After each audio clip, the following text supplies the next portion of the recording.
That, perhaps more than anything else, is what makes the night of April 14, 1865 so unsettling. In a crowded theater, filled with laughter, perfume, rustling silk dresses, and the easy confidence of a nation that believed its worst days were finally over. Remember this: the sound that changed American history was not immediately recognized as violence. It was mistaken for applause. Washington City, still called that in those days, had been celebrating for days.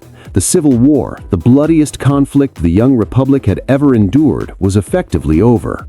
Richmond had fallen. Lee had surrendered at Appomattox Courthouse just 5 days earlier. Church bells rang, cannons fired in triumph.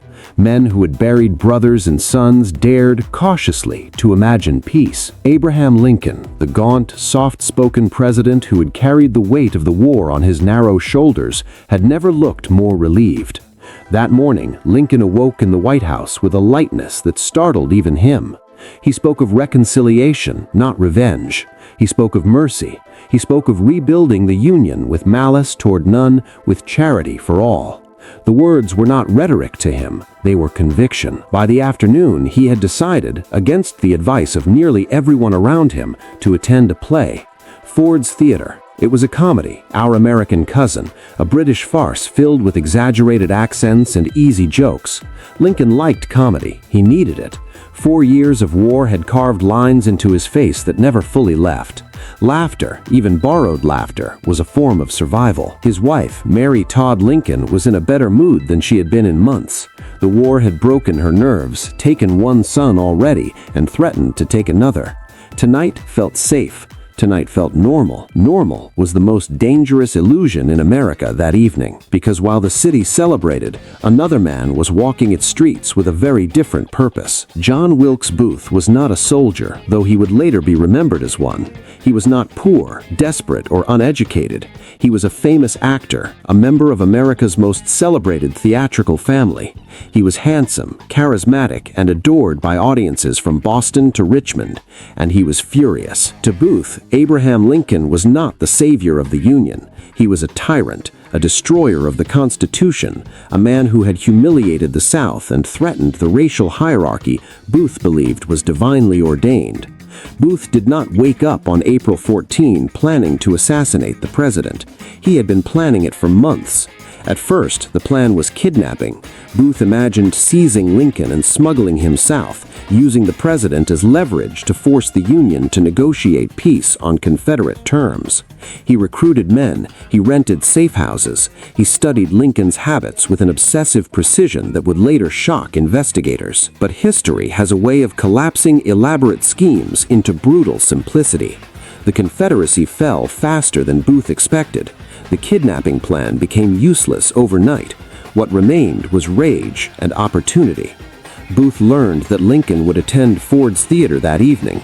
He knew the building intimately. He had performed on that stage. He knew the hallways, the staircases, the private boxes. He knew how to move unseen. Most importantly, he knew how dangerously relaxed the president's security had become. There were no metal detectors, no Secret Service as Americans understand it today. Lincoln's official guard that night, John Frederick Parker, was a Washington police officer known for his unreliability. During the performance, Parker would leave his post to drink at a nearby tavern. History does not bend because of grand forces alone. Sometimes it bends because a man decides to leave his chair. At around 10:25 p.m., Booth slipped into Ford's Theater. The audience was roaring with laughter. The timing was perfect. Booth waited for a line he knew would bring the biggest laugh, a moment when sound would drown out sound.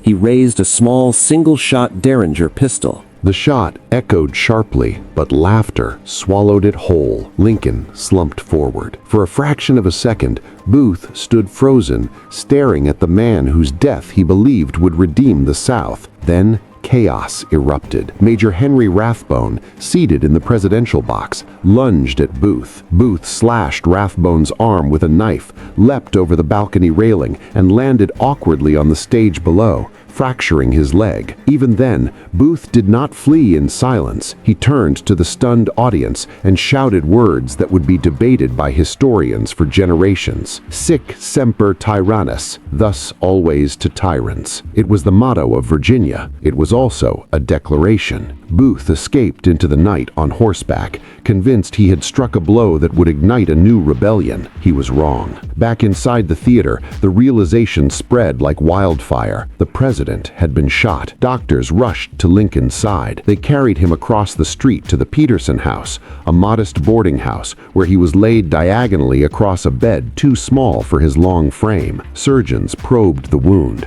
They already knew the truth, though few said it aloud. The bullet had entered the back of Lincoln's head. It was fatal. Outside, crowds gathered in stunned silence. Inside, Lincoln slipped slowly toward death, unconscious, breathing unevenly, his life leaking away hour by hour. At 7:22 a.m. on April 15, 1865, Abraham Lincoln died. Secretary of War Edwin Stanton stood at the foot of the bed and spoke words that would echo through history. Now he belongs to the ages. America did not yet know that this was only the beginning, because Lincoln was not the only target that night. Booth's plan, far more ambitious and far more terrifying than a lone gunman, was unraveling across the city. Secretary of State William Seward lay bleeding in his bed, attacked by a conspirator wielding a knife. Vice President Andrew Johnson was supposed to be killed too, though his would-be assassin lost his nerve. This was not merely an assassination,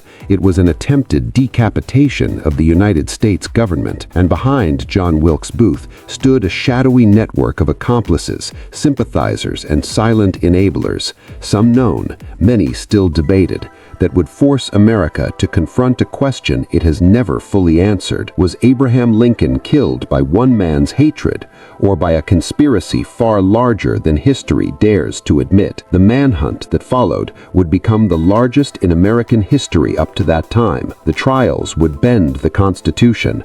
The executions would haunt the nation's conscience. Evidence would disappear. Testimonies would contradict. Files would be sealed. And over time, a troubling possibility would emerge that the official story, neat and comforting, was incomplete. That Lincoln's death was not just an ending, but the opening act of one of the darkest, most mysterious chapters in American history. The country mourned, but somewhere in the chaos, the truth began to slip away.